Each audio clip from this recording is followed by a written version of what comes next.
Sayap militan Palestina mengklaim meluncurkan 2 roket dari jalur Gaza ke Israel pada Minggu 7 September. Sirine peringatan meraung-raung di pemukiman yang dipadati sekira 50.000 jiwa. Serangan itu sebagai balas dendam atas perbuatan Israel terhadap rakyat Palestina. Brigadir Al-Quds mengaku bertanggung jawab atas serangan tersebut. 2 roket itu sengaja menargetkan pemukiman Israel di wilayah Netivot. Pasukan pertahanan Israel mengakui sayap militan Palestina meluncurkan 2 roket dari jalur Gaza.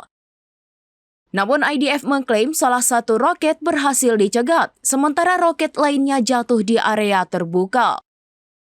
Tidak ada laporan korban jiwa maupun kerusakan akibat serangan ini. Hanya saja warga yang berada di pemukiman Netivot sempat mengalami kepanikan lantaran sirine yang meraung-raung. Sementara perlu diketahui, ini menjadi pertama kalinya dalam beberapa bulan terakhir roket dari Gaza kembali mengancam wilayah Netivot.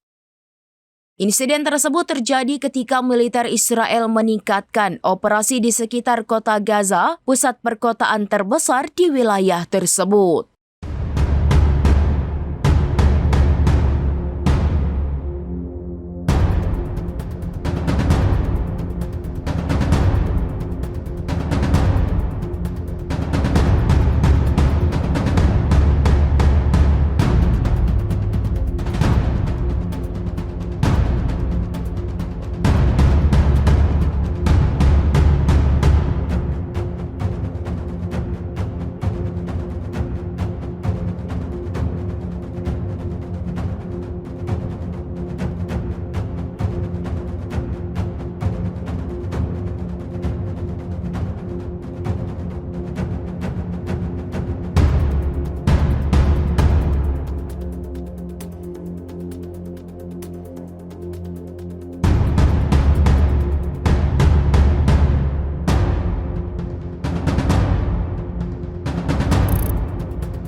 Download Tribun X sekarang, menghadirkan lokal menjadi Indonesia.